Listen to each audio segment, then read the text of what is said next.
This is The World This Weekend. Good evening, I'm Stephanie Skandaris. Tonight, the Prime Minister makes a surprise visit to Ukraine. Canada will continue to be there with resources and supports, and we will not listen to Vladimir Putin. Also tonight, relief from wildfires is on the horizon in BC. We're getting very light showers, which is good, but it has stopped. The smoke has lifted quite a bit. We can see the Ridge Mountain and pretty much the whole valley. And the first same-sex couple to legally get married in Canada marks 20 years of wedded bliss. It really sunk in how historic it was. That's later, but first. Prime Minister Justin Trudeau made a surprise visit to Ukraine's capital today. As he appeared with President Volodymyr Zelensky, Trudeau reiterated Canada's continued commitment to Ukraine and further assistance for its war effort. Trudeau also announced funding to help rebuild the dam in southern Ukraine that was destroyed in an explosion earlier this week. CBC correspondent Margaret Evans is in Kyiv tonight with more.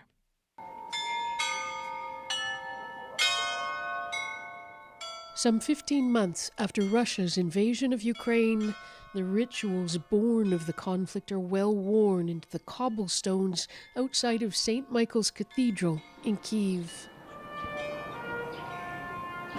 Behind the church walls, the funeral of a young Ukrainian soldier killed in battle. Outside, another NATO leader making pilgrimage to offer support to Ukraine lays a wreath at a memorial for the war dead. This time, it is Canada's Prime Minister Justin Trudeau, arriving on an unannounced visit along with Deputy Prime Minister Chrystia Freeland. And let me just present you some small memory. Ukraine's Deputy Minister of Defense, Oleksandr Polishchuk, accompanied Trudeau as he viewed the burnt-out Russian tanks that now sit as a monument nearby. A fragment of caliber missile which we collected near the Odessa, just to remind you your visit to Kyiv. Thank you so much, sir. I actually have in my office a piece of the training center that I had visited years ago near Lviv that got bombed. I will put this one with it as a reminder of both friendship and the work we do together. This is Trudeau's second visit to Kyiv since the war began, his last in May 2022. He and the Ukrainian President Volodymyr Zelensky greet each other like old friends. Zelensky even offering up a little help for Canada in a bilateral meeting. With these wildfires, we are ready to help Canadians. Trudeau's arrival comes just as Ukraine's long-promised counter-offensive against Russia is thought to be getting underway. Not surprisingly, Trudeau came bearing gifts, some $500 million in new military funding, promises to train Ukrainian fighter pilots, and help earmarked for aid agencies working in the flood zone after the collapse of the Novakakhovka Dam in southern Ukraine. Asked about Russia's alleged targeting of the dam, his response was unequivocal, but also careful. The destruction of the dam was a direct consequence of Russia's decision to invade a peaceful neighbor. Minister Canada Justin Trudeau. Trudeau was also offered a rare invitation to address the Ukrainian Parliament, or Rada, where he received several standing ovations, describing Ukraine's fight as one for the future of us all. The world cannot overstate the existential importance of your fight. The reminders of the price Ukraine is paying are never far from the surface here. Margaret Evans, CBC News, Kyiv. The Trudeau government now says it's open to a public inquiry into foreign meddling in Canadian elections. That shift comes one day after the appointed Special Rapporteur David Johnston resigned. Kate McKenna has the latest. Obviously, all options are on the table. A change in tone from the Prime Minister, who until now said there would not be a public inquiry into foreign meddling. Justin Trudeau said he would follow the advice of former Governor-General David Johnston, who he tasked with studying the issue. Everything changed last night when Johnston resigned. We had tasked David Johnston to do the report that he did and make recommendations. He did excellent work. Now we're looking at the next steps. Johnston's resignation came after a months-long political thrashing.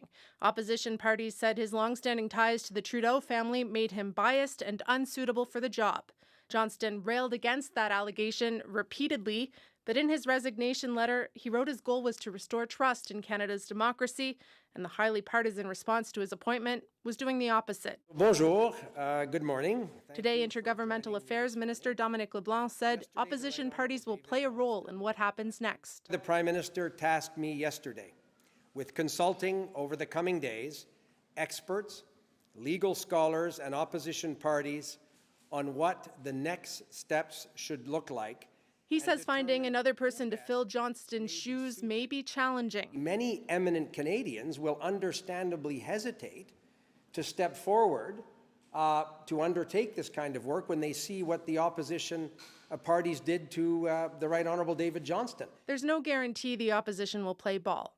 In a statement, the Conservatives say they won't take part unless the government launches an open and independent public inquiry. On the other hand, NDP member Peter Julian says he welcomes the government's shift in tone, reiterating the call for a public inquiry. It's absolutely crucial now that we sit down, we get a consensus among the recognized parties to move forward with this important public inquiry. At the heart of the issue is the subject of foreign interference in Canadian elections. David Johnston's report could be shelved forever, but one of its key findings is that foreign interference is a threat, and Canada must do more to fight it. Kate McKenna, CBC News, Ottawa.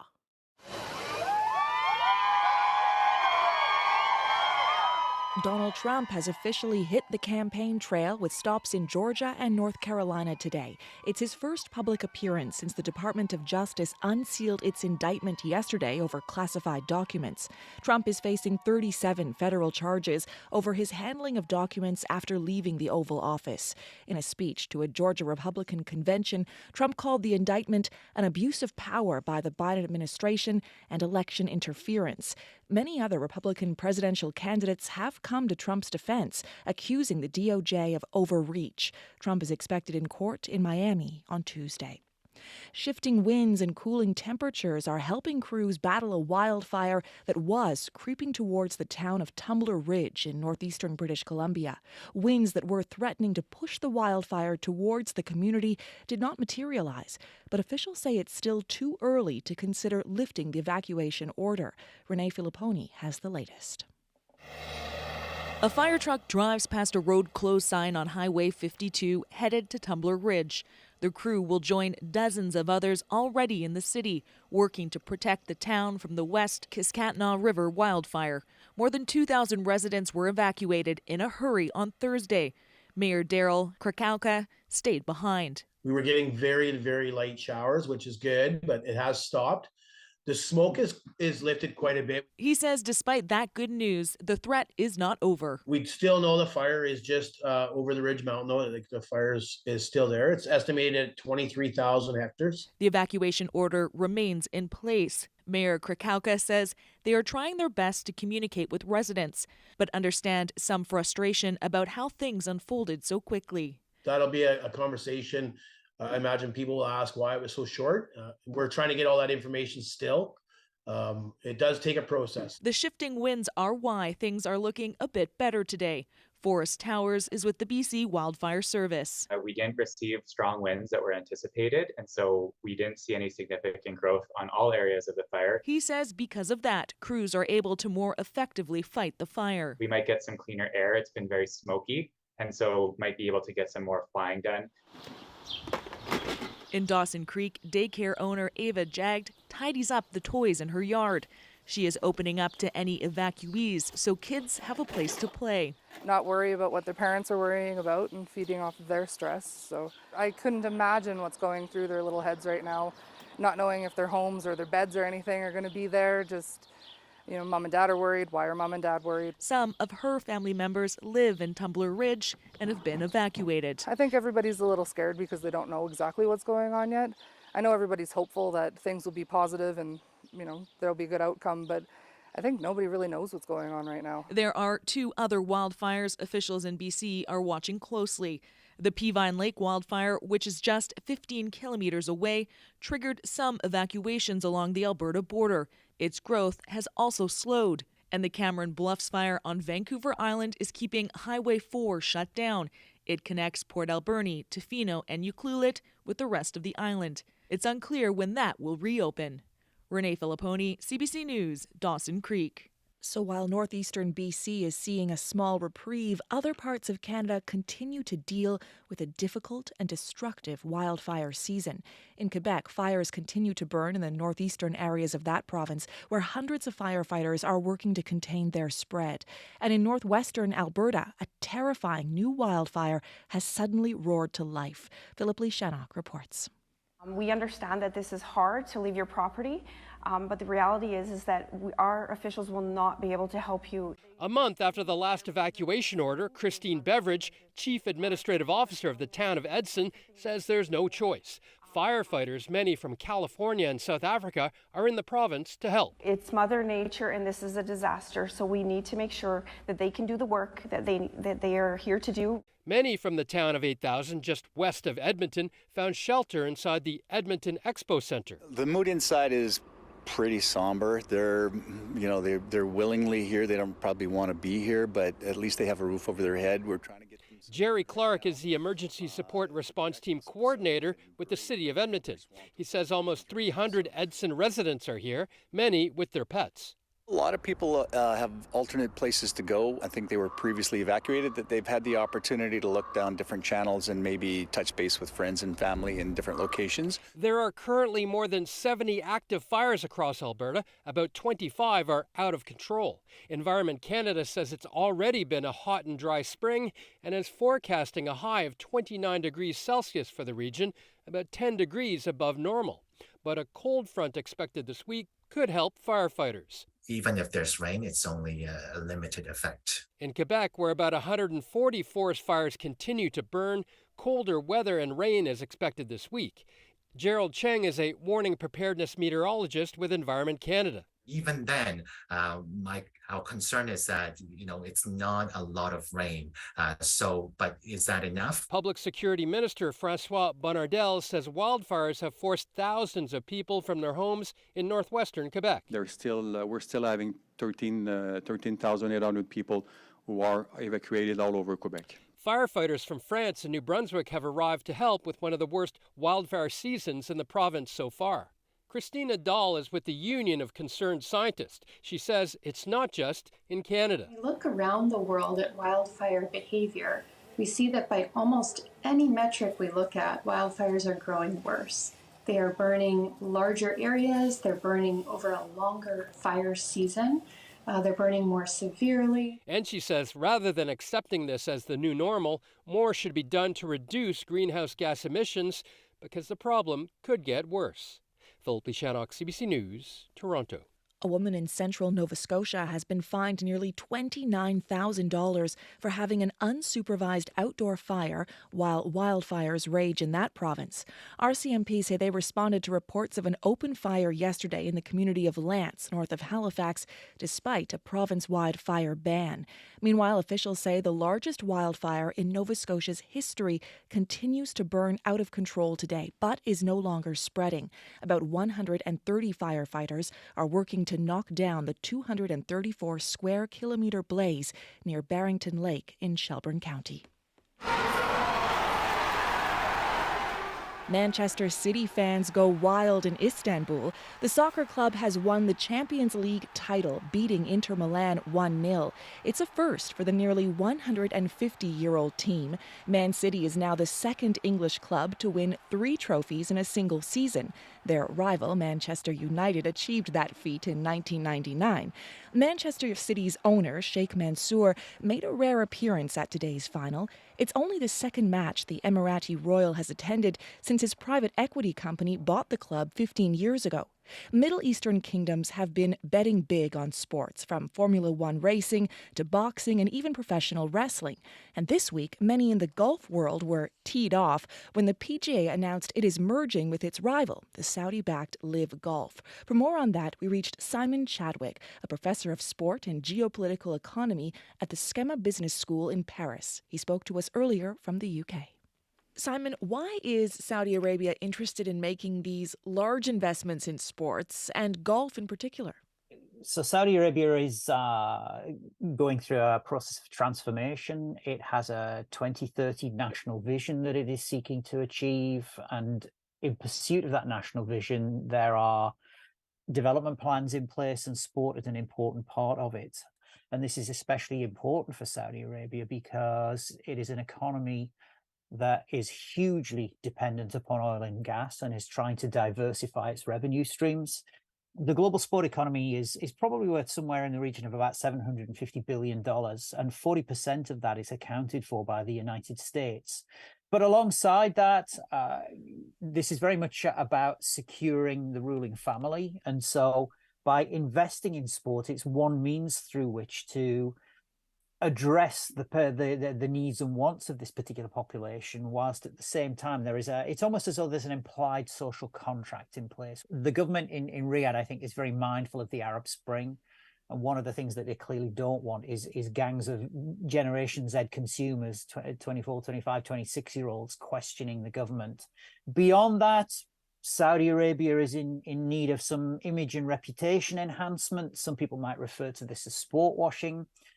At the same time, many countries across the world, including my own, Britain, and the country that I live and work in, France, they use sport to project soft power.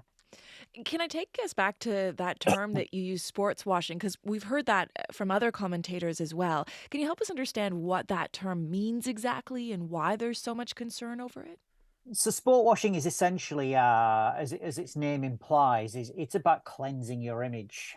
So instead of discussing the war in Yemen or the murder of Jamal Khashoggi in the Saudi Arabian embassy in Istanbul, what we're now doing is we're talking about Ronaldo and golf and all manner of other sports. So there is absolutely no doubt that sport is a very effective means through which countries can shape attitudes and perceptions towards them. Well, why is that? In recent years, we've seen massive sporting events like the World Cup, the Olympics, held in countries like Russia, China, Qatar. Why are sports such a useful tool for regimes to polish their reputations? Firstly, sport is a global language. We all understand it. We know the people, we know the clubs, we know the teams, we know the events. At the same time, many of us are seduced by sport. And when it comes to fandom, rational thinking very often goes out of the window. And so instead of asking difficult questions, we just accept what's before us. And as I say, this is not just Saudi Arabia. The British know it, the Americans know it, the French know it, the Chinese know it, the Russians know it.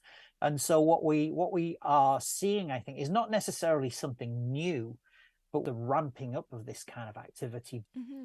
And then I guess now that the Saudis have these interests in golf and European soccer leagues, do you think they will become involved with one of the big North American sports leagues like the NBA or the NHL?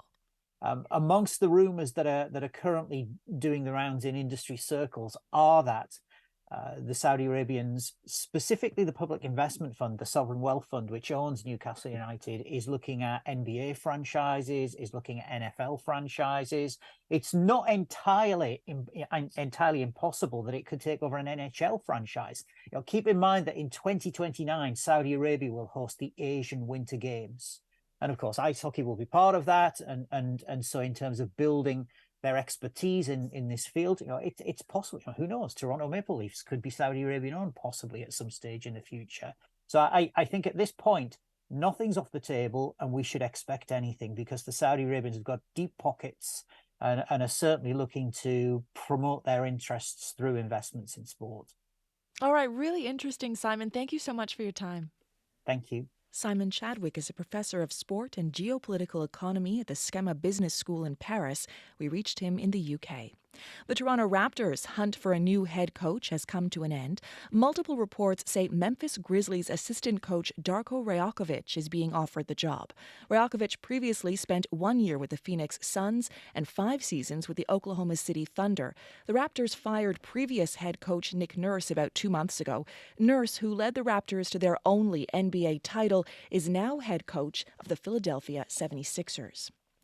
90 years ago in Toronto, an anti-Semitic and xenophobic provocation turned into a massive brawl. More than 10,000 people were drawn into the Christie Pitts riot.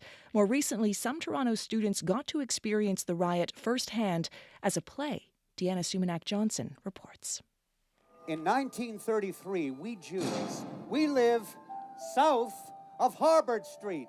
That's our turf. It's a field trip to a local park on a sunny day. Students in grades 8 and 10 watch a play being performed inside a baseball diamond. They're witnessing a dark and mostly forgotten chapter of Canadian history, which took place in that exact same spot in Toronto during a baseball game 90 years ago. We are second-class citizens, the lot of us, which many Protestants take pains to remind us. The Christie Pitts riot took place in 1933 as Adolf Hitler seized power in Germany, and anti-Semitism was rampant in Canada too. During a baseball game, a gang flying a swastika flag antagonized Jewish and Italian immigrants, and violence broke out. For Sam Rosenthal, director and co-writer of the riot at Christie Pitts, the connection to the incident is personal. My grandfather had a store at the corner of Bloor and Manning. He was in the store at the time of the riot. My father grew up on Euclid Avenue and in this area in the early 30s. Ontario recently changed the curriculum to ensure that students are taught more about the Holocaust and anti-Semitism. The province's Minister of Education, Stephen Lecce, says plays like this are necessary when about 1/3 of Canadian students think the Holocaust was either exaggerated or fabricated. I'm grateful that we're partnering with school boards across Ontario to help make real our history and come up with contemporary intersections with how hate in 1933 still manifests today in 2023. But many feel the story of the riot is relevant to more than just Toronto and speaks to all intolerance and bigotry. Here I am, a young Jewish Canadian. I've had similar experiences in a similar sports context. And this, I felt, was shocking. How should this be new history to me? Winnipeg-raised, Calgary-based author Jamie Michaels wrote a graphic novel on the Christie Pitts riot in 2019. He would like to see the incident talked about in schools across Canada. It really spoke to a Canada that had intolerance as a primary value. And I think that sharing that story and understanding that history lets us learn from it. But learning about the riot also offers a positive lesson, says Linda Frum. The former senator now chairs a Jewish organization for combating hate.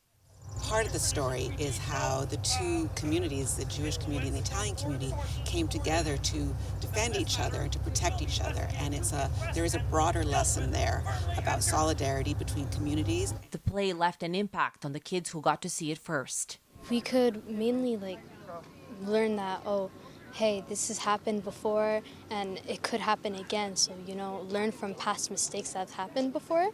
It's much more effective because it's easier to understand when you see it happening in front of you. The play, staged by Toronto theatre group The Hogtown Collective, will run throughout May and June. The goal is to get as many Toronto students to see it as possible and eventually tweak it for a more mature audience. Deanna Sumanak-Johnson, CBC News, Toronto. The U.S. Bureau of Prisons says Ted Kaczynski, better known as the Unabomber, is dead at 81 years old. For nearly 20 years, Kaczynski was among the most wanted men in the U.S.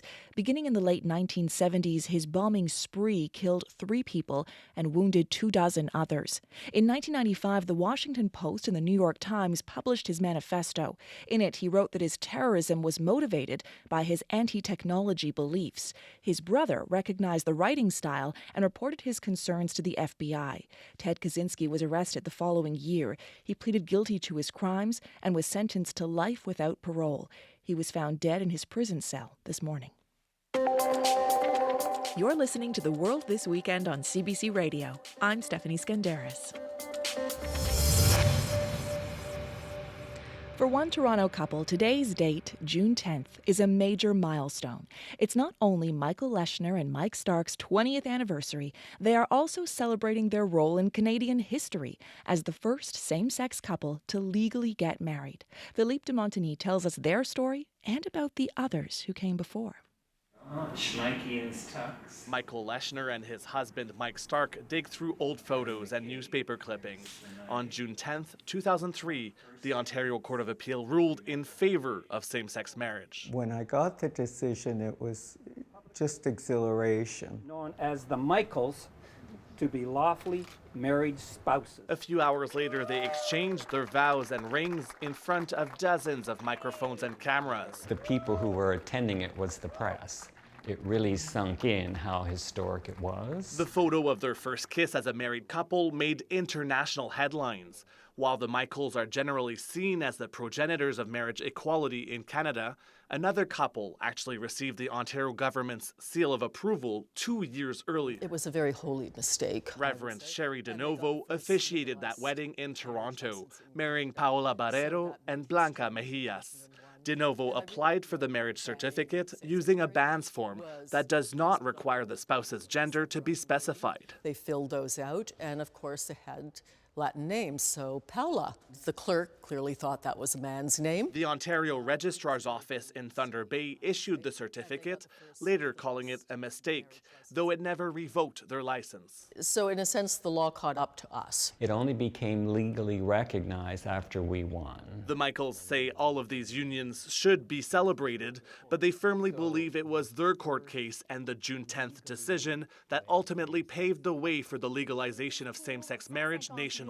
158 nays contre 133, 133. In 2005, Canada legalized same-sex marriage federally, becoming the 4th country to do so, though by that point, most provinces had already legalized it. And I knew it was going to reverberate. Harry Laforme was one of the judges behind the updated definition of marriage. Seeing hundreds of bills targeting LGBTQ rights across the U.S., he warns against complacency. These rights, never take them for granted. The hard part is protecting them and keeping them. Helen Kennedy is the executive director of Egal Canada, an LGBTQ advocacy group. She says that political climate is seeping into Canada as well. You know, there's violence at drag story time, and we know that there's violence and hatred being perpetrated against our trans communities. Back in their Toronto loft, the two Michaels share these concerns. You know, we obviously care a lot about these issues, but we're not going to be back on the front lines. The 65 and 75-year-old are passing the torch to a new generation fighting for their rights. Philippe de Montigny, CBC News, Toronto.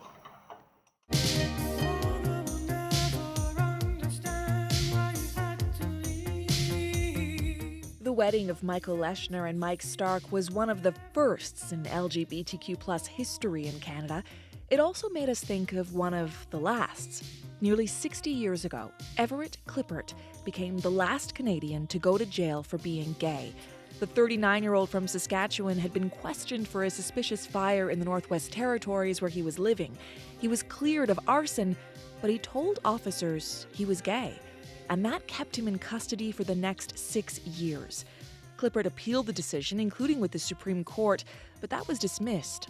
The firestorm around the case led to then Justice Minister Pierre Trudeau introducing a bill that included a call to decriminalize private, consensual homosexual acts between people over age 21.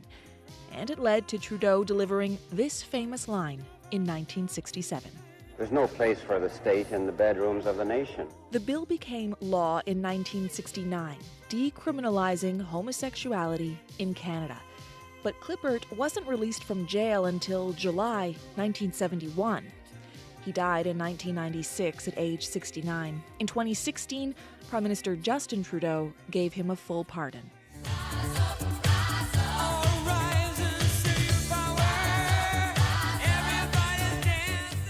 Less than 2 decades after Clippert's arrest, Canadian pop group Parachute Club released this song, Rise Up, about freedom and equality.